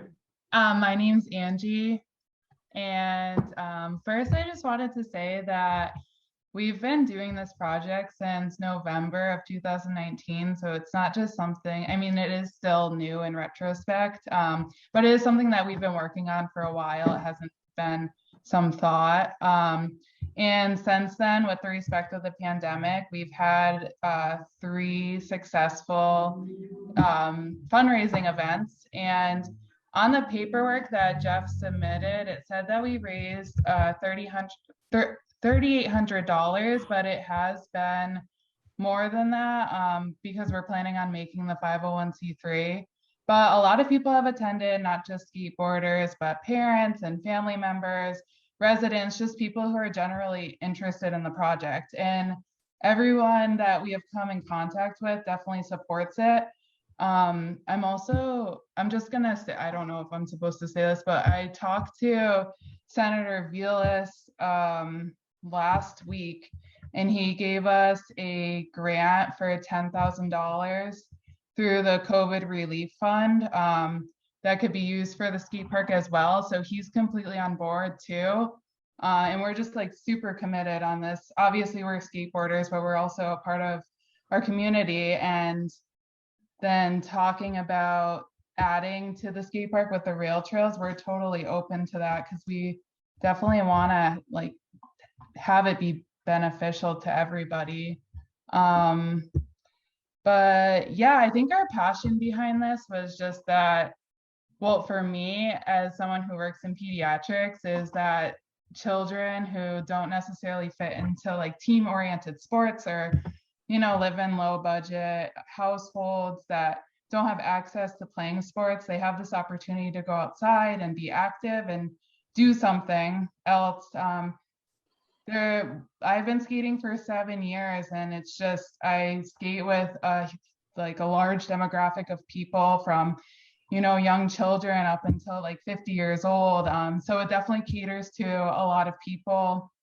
I also host women's clinics in the summertime. So I try to motivate women to start skateboarding, and we're also friends with Theory Skate Shop, and they do a lot of camps at Agawam Skate Park, and unfortunately there's not many other options. They actually do skate camp in a tennis court in Westfield just because we don't have new safe skate parks.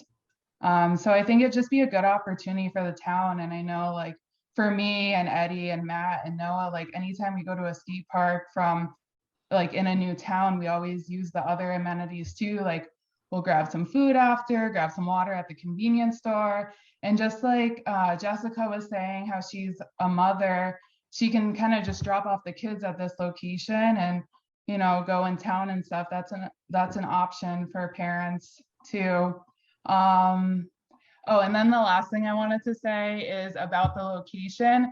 The reason why we chose behind the town hall was we've been going back and forth with Jeff and Mayor LaChapelle on locations, and we just want to be respectful of where we're putting the skate park. We didn't want to put it where the old skate park is because there's a lot that goes on there, and we're not trying to push anyone's buttons. We just want to add to the city, and so we just felt like that would be a really good place that wouldn't be disturbing anybody. Thank you, Angie. I'm just gonna go around the horn. Eddie, you want to add to that? And you're from Easthampton, Angie? Just want to make sure. Yeah, I've lived in Easthampton. Eddie's actually my boyfriend. We've lived here for over 3 years. Okay, Eddie, go ahead. Yeah, so I mean, Angie covered a lot of points there. Scott, I wanted to kind of talk about that access trail that you wanted to add to the design. I think that's a great concept. Like Jeff said, you know, we want to make this project go through and wouldn't want to take the risk of adding the trail in the beginning. But there's a lot, there are parks out there that go through different phases of projects. Manchester, Vermont, they have a 3-phase project. So their skate park originally started one part, then they're adding another part, and then a third part. So we could always use the access trail as like a phase 2 part of the project. So that's just another option looking at it. I think the trail is awesome. I think that's an awesome idea. Like safe access off the rail trail for kids who are on bikes and stuff. That's huge. So if you guys have no issues with additional funding, I mean, we can go after that, but we can also approach it as a multi-phase project. I think if we have designers on board, I agree with Scott. I think we might as well get this started now. We might have to phase it depending on the cost of the project. Once the designers come back with how much it costs to connect it to the rail trail, et cetera. But I think personally, I feel that let's get the design done now if you can, Jeff. I'm going to go to Noah. If you want to say anything, Noah. Yeah. Hi, everybody. My name's Noah. Thank you all for being here and having us. I used to run after school skateboard programming in San Francisco for about 6.5 years. I also own and manage a skateboard magazine that operates out of Brooklyn, New York, and also manage 2 nonprofits, the Pablo Ramirez Foundation and the Brooklyn Skate Garden. Those are both geared towards community and youth access to arts, skateboarding, and music education, and also sustainable community practices and skate park beautification. So I'm really big on like imagining skate parks as beautiful public places, not like the skate park that was in Easthampton 20 years ago, which if anyone remembers that, and I grew up going to, it was not beautiful at all. And so, you know, we really think that we're onto something here in Easthampton. And I've moved back to Easthampton about 1.5 years ago in the pandemic with my wife, and got involved with Eddie, Angie, and Matt. And they're onto something here. Easthampton needs a skate park. I think there's potential to have it really, really benefit the community. And the concept of expanding from the rail trail directly to the park, I think, is huge. I think that's a way where we can even potentially get more skatable area, as far as like, you know, unique, interesting kind of snake run style or things like that, where we can get the most bang for our buck as far as skate space and also accessibility. I think the location downtown is prime. I know like the original one was in the Mill Park, and I live right across the street from Mill Park. I would love it. But just the fact that it's in the center of town, I think really brings people there. There's bars, restaurants, you know, the pond, people can go get a paddle boat when they want to take a break from skating. Like, that's so cool. It's really close to Williston. I just think that we should just go full throttle. We've got tons of community support right now. And I think there's no need to take our foot off the gas at all. I think that's it. Thank you. No, Matthew, did you want to say anything? Hello. Yeah, I'd just like to introduce myself and say thank you for taking the moment to listen to us talk about a skate park in Easthampton. I live in Southampton, off Coleman Road, real close to Easthampton, spent a lot of time in town. So I'm really excited about the project and working with the town to get this going. I think a lot of great points have been brought up tonight about connecting the bike path to the skate park, something I didn't think about until tonight. And I see that as something feasible. I think once maybe if you guys have a moment to take a look at the space that was laid out in the plan tonight, you'll see some of the issues that I thought were brought up about maybe fencing and parking. You'll see that I think there's going to be some, you know, some infrastructure, retaining walls brought up and stuff like that. It's going to change that whole aspect of that area. Like Jeff said, that is an area that needs to be redeveloped. And I agree with everybody, as that was not my first choice of a spot, but I agree that having that downtown right where it's at is key, and it's a perfect location. As being right behind the police station, I think it's a great spot for a lot of reasons, and having lighting access and everything else to light the park and make it useful 24/7. I think it's great. So I hope everybody here considers us and what we're doing. We're not going to stop fundraising, and you're not going to not see us, because we're going to be probably here at every meeting until the skate park's constructed. So I hope you're happy to see us. Thank you. Absolutely. We love citizen involvement. Noah, you have something else? Yeah, I'm sorry. I just I almost forgot about Jessica's concern about trash into the pond and things like that. I think it's a huge concern, obviously, and I think it's a great opportunity to essentially maybe do some sort of public art or like plaques, sort of like around the pond, sort of just informational, reminding people, just utilizing everything we have to, make sure everyone's aware that we're not here to trash the place, and involving more people, artists or other people in the community. I promised, I want to conclude this discussion because we are going to come back to it next month. I did promise to read into the record, Councilor Zaret, who will be voting on this, is quite in favor of it. And I promised, and Jamie, I'll send you this for the minutes. I'm writing to me in enthusiastic support of allocating CPA funds for design and construction estimate for proposed skate park at Easthampton. In my opinion, this project will contribute significantly to expanding our available outdoor recreation options in the city. This will not only create an amenity for our residents, but also create yet another notable destination feature to encourage people to visit our city. I have had the opportunity over the last few months to stay tuned to the progress of the skate park committee. They're an admirably organized and dedicated group of individuals. They have fostered a well-organized social media presence and messaging. They have continued to organize and host fundraisers and visibility events that have been very well attended. I feel the overall concept of this project, coupled with the people behind it, is a recipe for success. I am looking forward to following the ongoing progress behind bringing a skate park here to Easthampton, and urge you to support CPA funding that will make it a reality. That's from Councilor Zaret. So let me review. Jeff, you're going to come back to us. The rail trail connection is important. And I think if you can find a way to get that into this stage of design and give us a new cost estimate, just redo the application, I am in favor of that. We also want to make sure Concom and Jessica's points about trash is looked at, a fence or some kind of barrier into the pond. Scott, I saw your hand up. Go ahead. Just a slight addendum. I just want to make sure, because I really think to really maximize it, wouldn't only be connecting to the rail trail, but also continuing to connect to like John Bader Park, the crosswalk. We're losing your volume. So it connects to Scott, downtown. Scott, we're losing you. Oh, can you hear me? No, I couldn't hear a lot of that. Now I can. Sorry.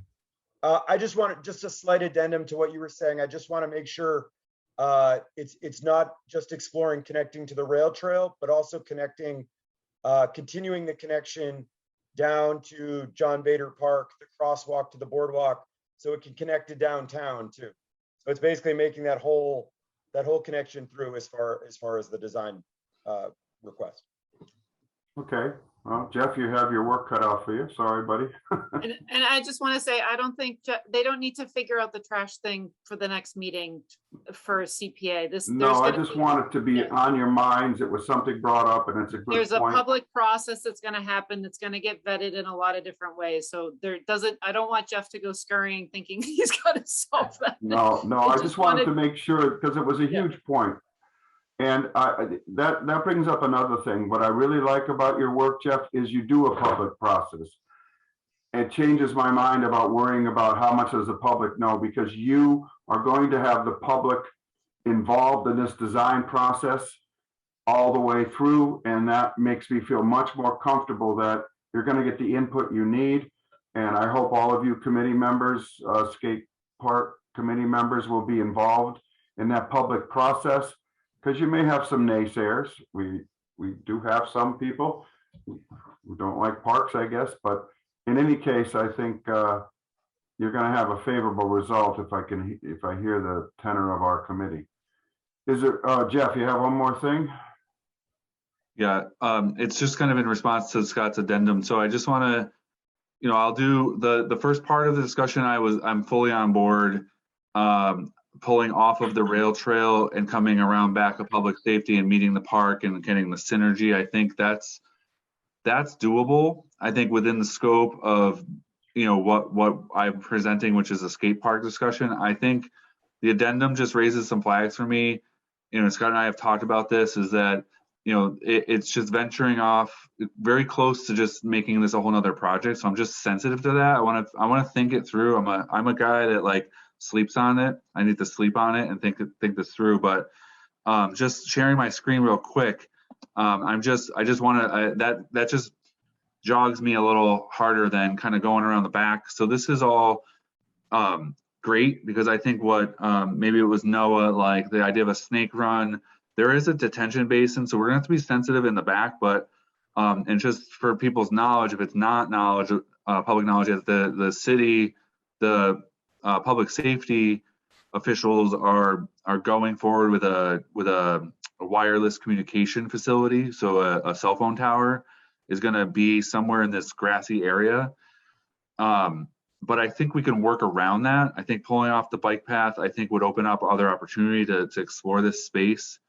But when Scott's adding the other element, I just want to be careful, because I'm trying to figure out how to zoom my screen in here. I don't see, we're talking about this. Is my cursor moving? So, yes. What Scott's bringing up is a bigger vision, which is to make this connection somehow all the way to Williston Ave. And I think it's just going to impact that first row of parking. There's no room between the current parking and the bank edge there to put any trail. You'd have to, you'd have to remove parking places. That doesn't make sense for that section. But people would still cut through the parking lot. Right, and I think that's what I'm wondering. Yeah, because I think the rail trail. People, one at a time. Yeah. Who wants to go first? Jess. Well, the rail trail, an extension would probably need to be ADA compliant. And so I think, if you've got some grade changes there, it's going to be more complicated than a straight, straight run. So I guess the question is, does it have to be ADA? If it's just like a little spur, is there a way can they go up into the parking lot and avoid that whole back area? Just things I don't know. Okay, well, that's what he'll do. Scott, last person. Scott, you're last. Yeah, and Jeff, I want to say again how much I appreciate all your design and thoughtfulness with all of this. I'm really excited about it. And I'm not trying to throw a monkey wrench in, but I just want to make sure we're, again, maximizing the opportunity. And also just, I guess the reason I'm saying that to look at design possibilities and going the other direction is because I anticipate kids skating through that parking lot to get to the skate park. And so if there's a way for them to be skating down the sidewalk, over the boardwalk, safely into that skate park to avoid going in the parking lot and the interaction between parked cars and cars moving in that parking lot to the skate park, I'd love to see that happen. And I think it would increase flow and to downtown and really help. So again, I think it's something we should look at, and I think could really increase the value of this Okay, I'm gonna have to cut all this off because it's getting late. We still have one more item on our agenda. So we will revisit this next month. Do you have all a right, date? Jeff? Do you have a date for the next meeting by chance? Jamie, Just do you for have a everyone. date? December 16th. Jamie, you're December, muted. December 16th at 6:15 PM. Okay. So all of you guys should come to that. We'll put this back on the agenda. Thank you. Thank you All right. for everything, guys. Thanks so Thank you much. very much. And I have to say, committee members, it's great you're all here because we got some great ideas and great thoughts on this. Last one, and we talked about it last month, is the, you want to reprogram some money to do the rail trail crossing improvements. I have no problem with this. Jeff, I don't know if you need to say anything else about it, but this is simply taking money that's already designated on the rail trail and moving it to this project. And all we need is a letter to the city council that we did that. What did we do that for before, Jamie? We did it for just recently for City Space. So Yes. they could do they did some design work for second floor. They used that money to do the first floor flywheel space. So this isn't new. You want to add anything to it, Jeff? Yeah, unfortunately I do. Just real quick, but just to be clear, so the funds available, it is 25,000, Jamie, 980 maybe. I updated the information, but my request is to have access to all of that. The first phase, which we're also working with Beta. We want to work with Beta. We want to work with Beta because they bring a lot to the table. So the first part of it is 15,000 and some change, and that's to come up with the preliminary designs and cost estimates for kind of the three parts. And then there would be excess money, obviously, and if we're able to advance this to a grant, which would be the shared streets and spaces. I was looking at the program materials from last year, and they can fund 10%, up to 10% design or construction drawings. So whatever the final budget is, and then last year they had a cap of 200,000. So we can use some of that excess CPA money that would be available to kind of show a match. So what Mass DOT doesn't do is they don't fund that first 15,000, right? So they're like, you have to come up with those designs. So that's really the important part that you'd be funding. And then to have that about $10,000 left over, is if we are advancing to the grant, then we would want to offer that as continued skin in the game with the city, and that would help us get really close to having all the finances available for the $30,000 that they're estimating for construction drawings. So I just wanted to be clear that I would like to request access to that full 25K. The first 15,000 would be design, and then that other remainder would be only used if we really are advancing towards a grant. And so I just was hoping that was clear. So you're asking for $25,985.30. Yeah, just to reprogram all the funds towards that, and then it would be only used if we're really kind of advancing towards that grant. As with everything, it's a reimbursement, so it stays in the CPA, and if you don't use it, we get it back. Yes. And this is money from the original rail trail design, correct? I mean, yeah, the original rail trail design.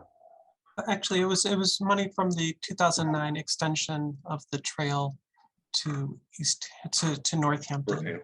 Okay, that's what I meant. Okay.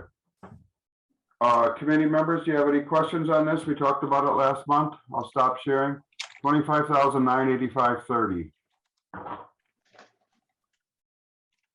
I'm just gonna say hallelujah for reprogramming these funds. It's been Yeah, a they've long been sitting time there a coming. while. Somebody named Jessica Allen actually asked for them a long time ago. I never asked for them. These are from Stuart. Was That's that from That's how Stuart? long.